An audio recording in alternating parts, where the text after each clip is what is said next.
ஒரு காரியத்தை தெரிஞ்சு கொடுங்க. உங்கள் பிள்ளைகளுக்கு வேலை இல்லையா? ஏசப்பாட்ட கேளுங்க. கற்பத்துக்கு நீ உண்டாகலையா? ஏசப்பாட்ட கேளுங்க.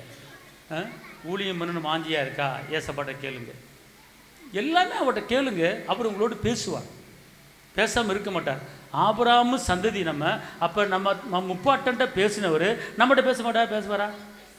யாக்கோபுட்ட பேசினாரா? யாக்கோபுட்ட என்ன பேசினார்? வனாந்தரத்தில் தலையில் கல்லை வச்சு படுத்தும்போது ஏணிய தரிசனத்தை காட்டி பேசினார்.